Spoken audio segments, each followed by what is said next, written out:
Bruce, Restomod Daisy, with a hail and farewell to a project that rolled in here quite a long time ago. Well, it finally got done. It's in the test fire phase at the moment, but we're about done with fiddling around with it in that regard. We'll be hitting 500 rounds pretty soon, and that means it'll be time to ship it back to the owner. It was an interesting project. It is a Daisy Model 99, which is a target gun that Daisy made. It's a wide body, and it's kind of neat. Let's take a look at this rear sight, which is part of the target set. It's adjustable. To adjust it, you just twist the aperture, and then you can make your elevation adjustments as you see fit.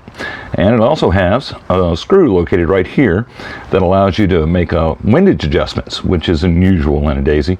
So you can shift it left, you can shift it right, you can move it up, you can move it down. You can figure out where it's hitting with whatever particular BB you're shooting it and whatever distance you're firing at, and really get this gun zeroed in pretty nice. And let's run down to the front of the gun and take a look at the end of the muzzle, and we'll see here a globe front sight, which is kind of cool. They came from the factory with up to 3 different inserts you could drop into them. This particular gun has one that survived, and that's what's mounted in it at the moment. As part of the customer's requirement, we went ahead and did a fire blue on it, and we replaced the poplar stocks that had some staining issues with a set of curly maple stocks. And it's a fat bob set because it's a glue up stock. On a wide body you cannot use a single plank stock because I can't find any 6/4, 8/4 curly maple. So I just used 2 pieces of 4/4, glue them up and trim them to fit. The customer also, something we have to cover. This is the 499, or excuse me, the Model 99 target trigger, and it's a great trigger, but it does suffer from a weakness. It's got a funky little spring in the back here, and this thing will break. This gun was having issues on pushing the sear up enough to engage the back of the plunger with every shot. It was failing like 1 out of 3, 1 out of 4 times. So in order to give the customer a gun that will work every time he wants it, we replaced the target trigger, because of the weak spring, with a standard metal Daisy trigger.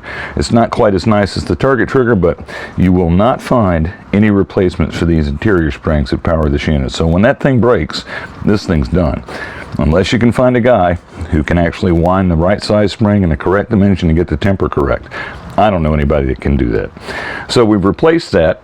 He also wanted to be a little bit jazzier shooter, so we put a Cobalt 327 in it, a 764 overbore air tube, and subbed in a Model 25 current production shot tube for the old 50-round spring-loaded shot tube the gun came with.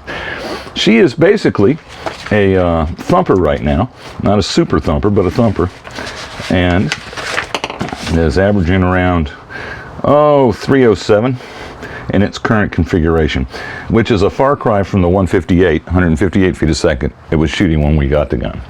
So I'm looking forward to trying to cut a can with this gun before I relinquish it back to its owner, but by God, that will still happen this week. That's all we've got for you today, kids. This is Shane Bruce, Restomod Daisy, signing off.